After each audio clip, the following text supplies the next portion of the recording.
Hello, beautiful moms and entrepreneurs. My name is Charisse Walker, and I'm your host of the Unbreakable Mompreneurs podcast. This is a place where we come together to learn, grow, and inspire.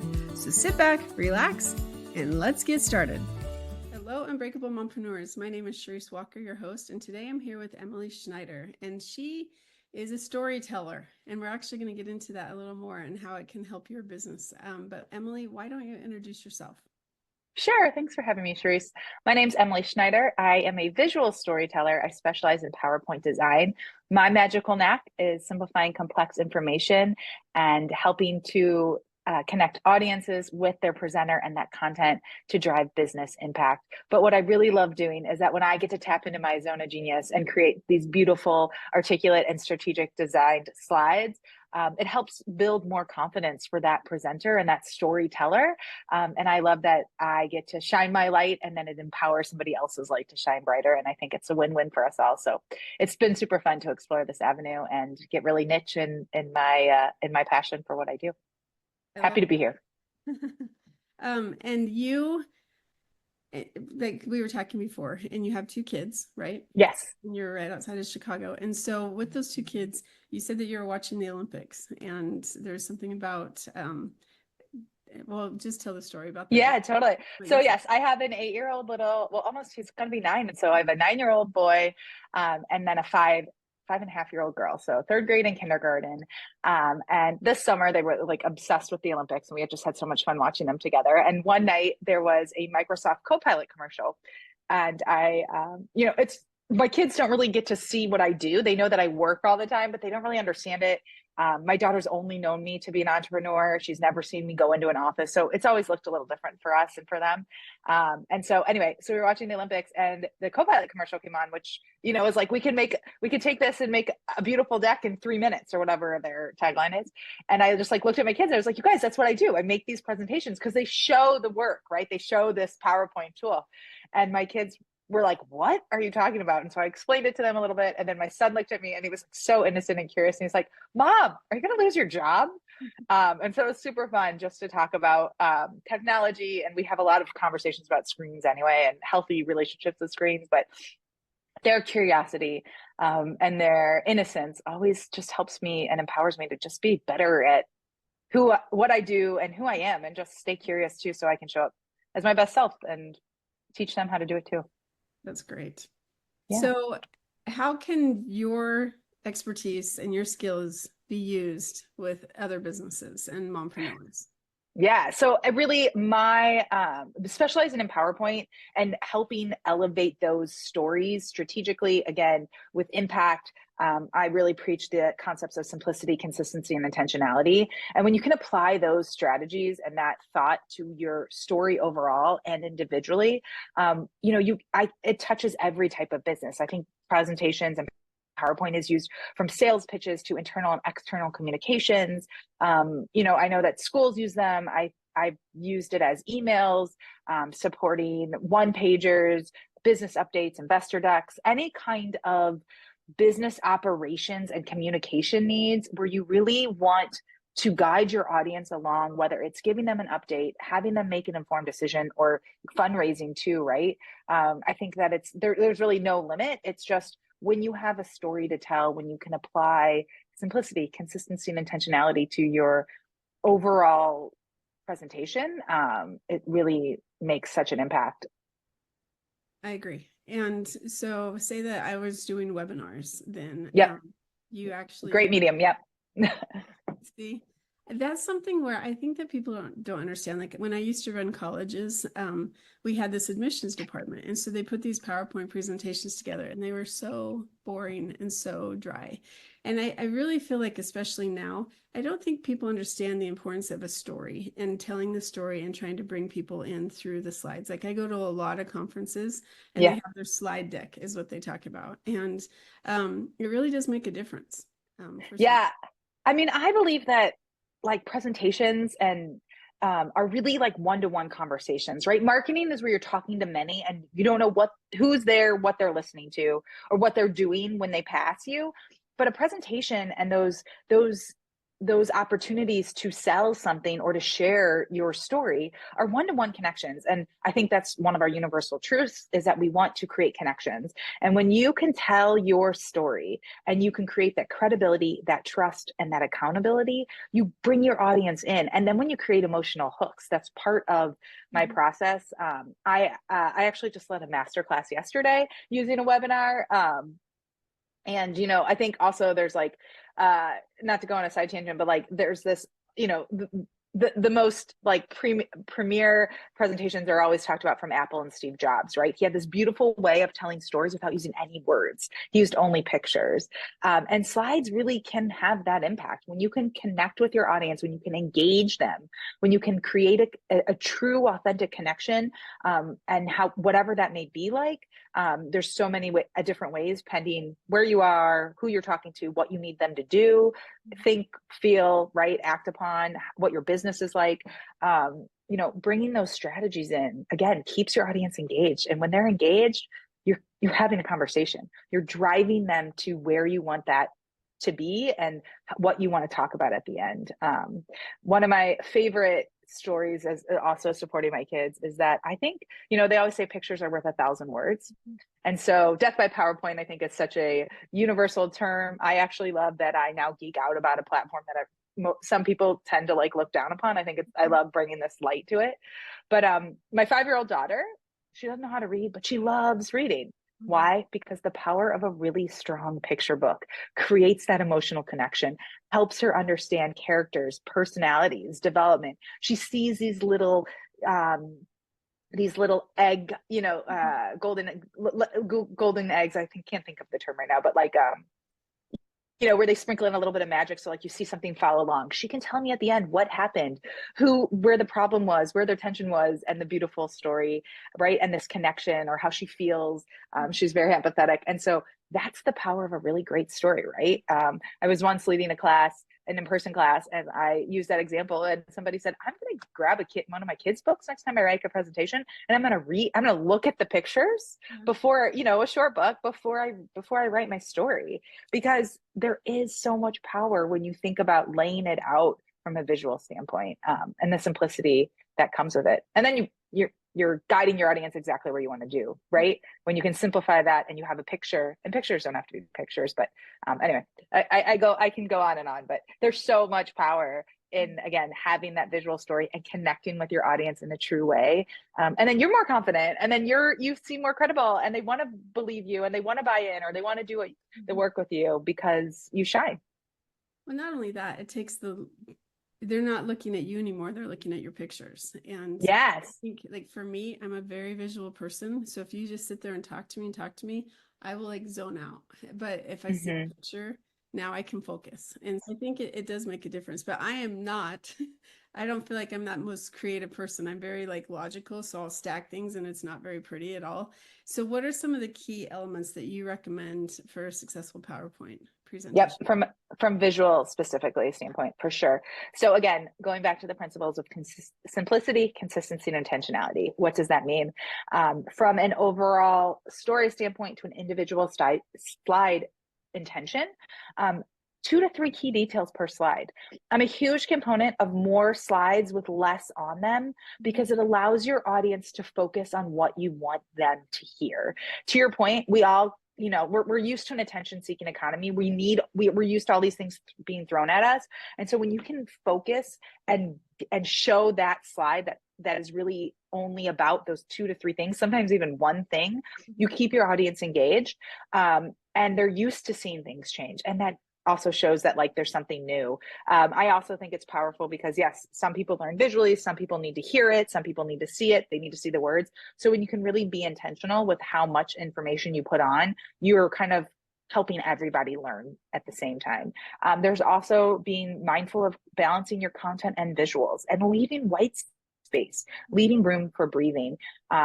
Visuals, you know, when it comes into visual storytelling, visuals, when I talk about those, I think about colors, I think about image style, and I think about streamlining your charts and data. And so color, aligning colors not only with your brand throughout, but also with the same like-minded topic. So let's say you're giving a quarterly update and you're talking about 4 products. Every time you mention product A, use that same color, whether it's in graphs and charts, whether it's with image focus, whether it's with icons, or whether it's just in type. That allows your audience to see that connection. And our brains do a really good job of putting the puzzle pieces together if we lay it out properly. Color also can draw attention, right? And it can kind of help emphasize topics or those key takeaways too. So it's really helpful with playing with your type. Images don't always have to be pictures. If you use pictures, I recommend trying to find photography that feels like it's from the same photo shoot or same style.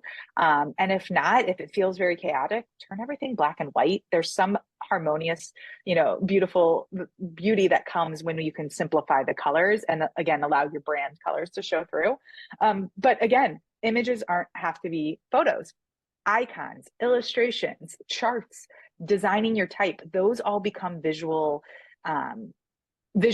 that capture attention. You just want to create consistency. So if you pick an icon style, you pick an illustration style, use the same throughout. You don't want to be mixing it up. Again, the more you add to that chaos, the more confusion you're going to create for your audience, and they're not going to know where to listen, and they're going to kind of get lost.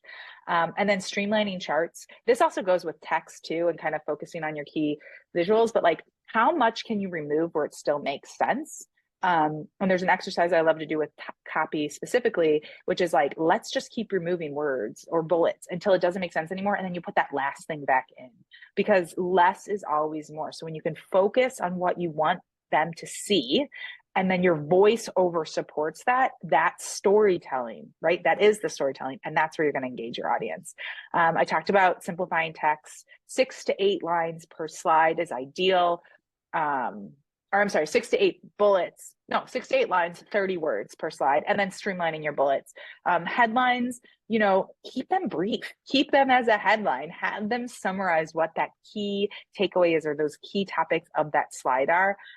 Newspapers don't have long headlines. They're very short, or they make the font really big for a purpose. You can mimic those kind of things in life that we're used to seeing. Again, let all these obstacles, remove all the obstacles so you make it easier for your audience to understand what you're saying. The other trick is when it comes to consistency and simplicity with your text and content itself, choose a font or 2. Use the same ones throughout. Reread left to right, top to bottom. Lay out your slide with the information in that order. Again, our brains and your audiences are really smart. Let them do some of the puzzle piecing, so that they can listen to what you're saying and focus on where you want them to be. Stylizing, hierarchy and stuff like that is really important too. That is so much information. Yeah, I know. I'm so sorry. No, but it's so good because you just put it in 5 minutes. So much information that people need to know so that they can put their PowerPoints together correctly. That it's great information that they go back and listeners a couple of times and go through it because it's true. Yes, or for your visual people, or for those visual folks out there, I should say. I also have a 1-pager on my website. I am in the process of updating it because I think I can even synergize it even more. But in my blog is my 4 tips for a powerful visual presentation, and those are all laid out, and it's supposed to be a 1-pager takeaway that you can look at and reference. I also do talk about in there understanding your audience, knowing your objectives, crafting that compelling narrative. I don't write the content, but I'm always happy to share tips on how to make your narrative flow better and set yourself up for success. And then with those, and then the visuals, and then you summarize that with your delivery, and it's a no-brainer, I think. So check it out. Yeah, thank you for that, because I was going to ask for that anyway. So we'll come back to it too. But so you don't write the content, you just design. So is there a writer that writes it and then they send it to you to design it? So usually with my clients, they already have their outline laid out. I've worked from existing slides to an outline, literally a Word doc with words where we've gone through and broken up what those slides should be. I'm really good at refining it and giving guidance, but I do not. My specialty is in the visual and the design part. But part of my process and the way I work with my clients, I'm super collaborative. I think it's so important, especially because I'm not going to be the storyteller in the end, right? They are. I just help elevate that. So once we kind of got this contract and the project is agreed upon, my first meeting is them walking me through what their story is. Again, whether it's an existing presentation that they've pulled together, and they need help with, or it's that white paper outline, and understanding what these slides are going to say and what we're going to focus on. They kind of walk me through that.